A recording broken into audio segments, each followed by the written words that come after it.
Ahead of the February 25th election in Nigeria, the All Progressives Congress has wrapped up its campaign activities for the presidential election this week. The carnival-like political gathering drew party faithful from across the state and beyond the southwest, with musicians and actors serenading the mammoth crowd at the Teslim Balogun Stadium in Surulere. President Muhammadu Buhari led other party heavyweights, including Lagos State Governor Babajide Sanwo-Olu, to present APC presidential candidate Bola Ahmed Tinubu to the electorate in Lagos. Joining us now to discuss more on the APC campaign activities, strategies, and winning formula ahead of this Saturday's presidential and National Assembly election is Dayo Israel, National Youth Leader of the ruling All Progressives Congress. Good morning, Dayo. Good to see you. Welcome to the morning show.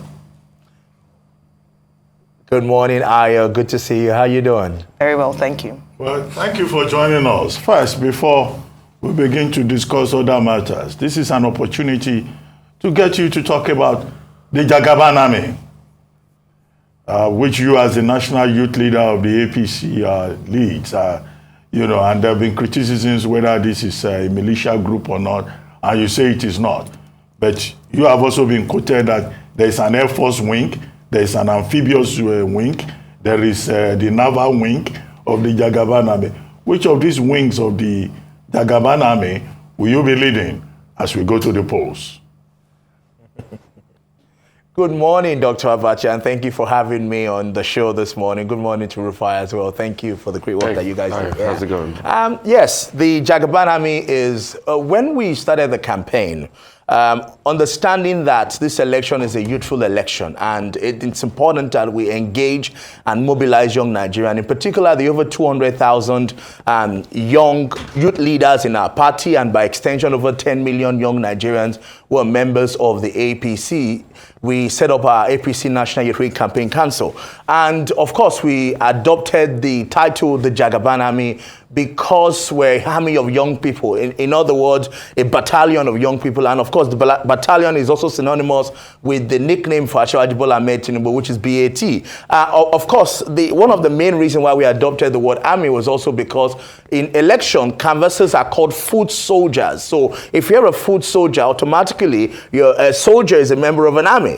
So it's not like a military organization or anything of sort. It's just to say this is a combination of foot soldiers of the APC and Asiwaju Bola Ahmed Tinubu across Nigeria. Of course, we have also what we call the Asiwaju Air Force. That is inferred from the word airwaves. Communication, television, radio mast is controlled by the airwaves. And so our goal is to take over the air narratives, the media around Asiwaju. And you would agree with me that my candidate did a lot of that. Everybody's talking about him every day, even on Arise TV and, and many other platforms. So we did our best to be able to, own, the airwaves, not in a violent way like some other candidates' followers have done in terms of,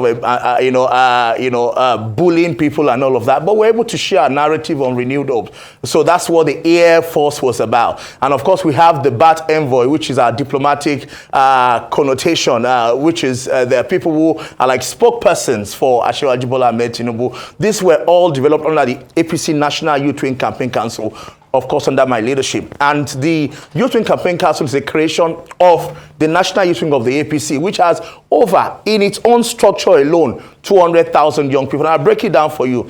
I, as a National Youth Leader, I have a Deputy National Youth Leader. I have 6 Zonal Youth Leaders, making 8 of us. I have 37 State Youth Leaders, and those 37 also have their deputy elected at their state congresses. Then we have 109 senatorial youth leaders across the country in every senatorial district in Nigeria. We have 8,864 ward youth leaders. I think I'm correct with that. 8,000 something ward youth leaders in every ward in Nigeria where we have youth leaders. And also, apart from the ward youth leaders, they also have their deputy ward youth leader, another 8,000 plus deputies. So between the ward alone, we have 16,000 foot soldiers there. Then we have in every single polling unit in Nigeria what we call our polling unit youth leaders. Also, some elected, some appointed. 176,000 plus polling unit youth leaders in APC Nigeria who are elected or appointed. So that alone are structured under my office that the party now leverages on, who are members automatically of what we used to call Jagaban Army, but we've now called Jagaban Movement. But either you like it or not, the youth have refused to let go of the word Jagaban Army because they believe that the army of young people, non-violent, were not, they're just young people of our party who believe and follow the progressive ideologies of our party. And all right. Each of those leaders also have people who follow them. Okay, Mr. Israel, thank you for breaking it down for us and just talking about the people, particularly young people who are backing your candidate. But let's focus on your candidate. A few minutes ago, we had Professor Pato Tommy with us, and he said something, and I would like you to just respond to that. He said that he cast aspersions at the competence of your candidate, his mental capacity to be president. In fact, he said that we didn't want a to-rise situation again in Nigeria, quoting him, that if in the event that your candidate becomes president, it will be a power tussle, a struggle between his wife, Mrs. Oluwemi Tinubu, and his son, Sheyi Tinubu, in terms of who is controlling things. What do you have to say about this? What is the state of your candidate to rule the Federal Republic of Nigeria? You obviously don't know Asiwaju, and I would expect that someone like President Patitomi, who was a close friend of Asiwaju, who Asiwaju supported when he was going to run for governor, I believe, of Delta State, will know Asiwaju better. But of course, you never know anybody these days. The reality is Asiwaju is one of the most brightest and self-willed individual I've ever met and come across. And many Nigerians, I've seen at rallies when people want Asiwaju to drop the mic and just walk away, and I said, no, stop. You can't tell me when to drop the mic. I'm going to finish saying what I want to say. In little things like that, he has shown his independence and his superiority. I've stood next to him when people say, you know what, I think we need to go time. No. When we're in Abeokuta, when he was talking about the Naira note, they were telling him to wrap up. They said, no, I'm not talking to you. I'm talking to the youth. That is what a man who has a self-will would do. Asiwaju has led, the political party even from Lagos across Southwest. If his family has not controlled him at that, if his wife has not controlled him at that, is it now that his wife would? And the system and the government is beyond a family matter. There are other stakeholders in the party and in the administration who are going to be working with him. I want to believe that they're also going to have a voice when he becomes president. Asiwaju is very bright and sound. You've seen him speak on platform. The NESG event he held recently was showing on Channels TV, I believe, yesterday night. He's attended many events across Nigeria, speaking to people. Yes, there are events where they have not even allowed him to speak because they're just excited about his presence there. But he's a man that I stand with this man. He's a man that has a will of his own. Sometimes he will tell you, oh yeah, everybody, I want to sleep. Oh yeah, go out here. No matter who you are, a governor, a minister, as a matter of fact, that's one of the reasons people are scared of Asiwaju's leadership, because they know that it's not somebody you can easily control. It's a leader who has many of the people that you see today are people who, he is groomed up to leadership. So no matter who you are, to a large extent, Asiwaju has his own way of, telling you how he wants things to be. Good to see you again after a very long time, Dayo, my very good brother. I'd like to just ask you, good to see you again. Bye. I'd like to just ask you this. A lot has been said about it, and congratulations to the APC on completing, their rally. He had a mammoth rally in Lagos, big crowd out there, and all of that going for the APC. But I'd like to ask you a couple of questions. Number one will be about the gaffes. People question his health and mental state because of things like Bala Blue, Ulaba, and things like that. Gaffes, endless gaffes. That's number one. Secondly, a lot of Nigerians still want to know about the drug allegations against him. Thirdly, how old is he and what primary school did he go to? Thank you. So let me take a question one by one. I would start from how old is he? Of course, the facts are there. Asiwaju is 70 years old. Even in 1993-94, when he ran for Senate, the facts and the details, the age there correlate with the calculation of his age now. I have to pick up your first and second question. I'm also stressed. Now, that leads me to your first question, which is the issue of the gaps. Number one, yes, some people have, argued that some of those things were doctored, and I have reason to believe that. But also, there are some, for example, who are probably, you're reading something, you're reading a speech on the teleprompter, and you see an error. Sometimes you look at what has been typed on the paper, And it may not, it's when you process it that you then realize, so there are errors of computers, of typings and all of that. But I don't believe that, largely all of those are things that have come out from Achiwaju. Some of them are doctored. But even forget the doctoring argument. As human, I, a young person, I was recently somewhere. I was coming from Akwa Ibom. I'd done about 10 states. I was in Delta, Amai community. I was tired and I was stressed. And there I was addressing people in my front, a young man in my late 30s. And I said, on election day, please go and vote. And in my head, I was seeing the broom. I wanted to say broom. And suddenly I was almost saying umbrella. I quickly had to correct myself. Because I'm human. I was tired and exhausted. So there are people, even the PDP candidate, had made statements, and corrected himself. We're not infallible. Let's stop being, what is it called? We're human. You could forget any other argument. If you had stress, like this man had walked 36 states, over 500 meetings, even if he made those statements, it is human for him to be stressed sometimes, like I have been, and like I almost did before I corrected myself quickly. So let's not, you can, instead of emphasizing on one moment of maybe a slip of tongue, I think we should emphasize on the great things that he has done in Nigeria, in particular from his years as governor of Lagos, you get a chance to talk about that now. Nigeria. You get a chance to talk about what primary school did he go to? Afterwards, then you'll get to talk about some of the things you're doing as you wrap up your campaign. What primary school did your candidate go to? Because these are the questions that have dogged the campaign thus far. What primary school did he attend? I don't have the information clearly on my head here, but I'm sure that someone who has graduated all the way from primary to secondary and went on to Chicago State University, the records are there. For anybody who is interested in his primary school, can go on the internet, on social media, go and read his biographies, and we'll find those information available there. Okay, at page 27. But Rufai, this is what, Dr. Abati, this is what I think that we need to begin to look at as a nation. When he was governor of Lagos State, transforming the economy, rebuilding the city, turned around Babbage that was flooded and turned it away to a co-Atlantic city.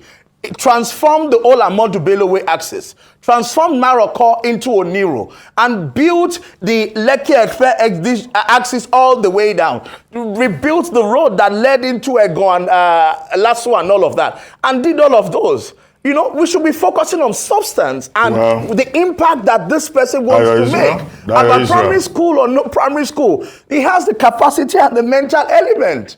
Dayo Israel, you attribute a lot of things to him, but you focus on the don't worry yourself. Even the Nigerian constitution says if you have school start or is equivalent, or even if you didn't go to school, once you can speak English and you attend one night school, you can be president of Nigeria. That's what the constitution says. But anyway, I wanted to draw your attention to page 27 of this day newspaper today, where we have a statement by your candidate. To my compatriots, why I seek your mandate to be president of Nigeria.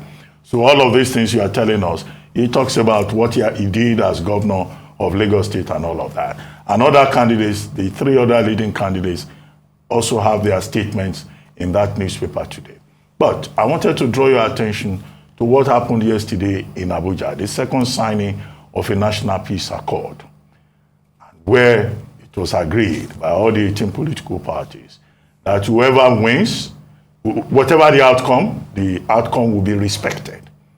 And if anybody has any concerns, they will raise the concerns through legitimate and legal means. Now, that same meeting yesterday reported that spokespersons have been the problem since the first accord was signed in September 2022. 44% of spokespersons, 19% of political candidates, 16%, I think, of party members just disobeying the need for peace. And I want to ask you, since you are leading the Jagaban army of youths, is there any guarantee that your party and the group that you lead will respect the outcome of this election as agreed upon at that peace accord yesterday. Why would we not be excited about winning? Why would we not respect the fact that Nigerians are going to give us their full support? We've been on the ground. We've been in states across Nigeria talking to people. No, it could go. No. The election could go in any direction. We're talking about the outcome. You know, it's so not, wherever the election goes, we will weigh the realities of the outcomes of the election. But we can assure you that our people in the APC are not going to resort to violence. We're not going to, get involved in anything that would, affect the integrity of the election. I think this message should actually go to the people who have been attacking our people on social media, who have been intolerable with anything about Asiwaju Bola Ahmed Tinubu or the APC, who believe without a doubt that their candidate is the only one who can transform Nigeria. I think we should be talking about how are we going to manage the expectation when they fail in the coming election on Saturday by the grace of the Almighty. I think that is what we should be more concerned about. How are we going to deal with those who believe strongly that they're the only one that can turn Nigeria around? All right, Mr. Israel, let me talk about the plans of your candidate for the young people. Young people cannot forget the loud silence in many cases and his response during the NSAS protests of 2020 and after the days leading afterwards. So there's a concern around his plan for young people and his respect for the opinions of young people in Nigeria. What are his concrete plans to ensure that he addresses the agitations from 2020 and he's able to run an inclusive government that is fully representative of young people? Aya, thank you very much. I'm really excited about the fact that we can now go into real issues and substance rather than all the political thing that others, Nigerians, want us to talk about the key facts. How are we going to improve their lives? How are we going to turn around the economy? Asiwaju is concerned about young people. And if you look at his antecedent, because they say that by their fruit you will know them. Show me your friends and I'll tell you who you are. So if I want to, the Yoruba says, shake me. In other words, a high that is going to last with you is not going to start tearing in the morning. So I've got to look at what have you done before. If you are in front of me for a job interview, I'm going to ask you, what's your CV? Where's your background? So let me go into Asiwaju's background, for example. When he was governor of Lagos, he understands the importance of investing in the future. And he said, if we're going to invest in the future, we've got to invest in education. And because of that, he began by first paying the WAEC and NECO fees of every young person, every student in Lagos State to enable them to be able to have a quality education and go to university. That is part of his background that he had done. One of the things he also did, for example, was to introduce what he called the one-day governor. I was a one-day commissioner information. Afterwards, I got the opportunity to get a scholarship from Asiwaju to go and study at London Metropolitan University. And I'm one of over 10,000, if not more, that have benefited from Lagos State government scholarship, bursaries, and all of that across, in particular, under Asiwaju's government. Now, let me speak to that fact.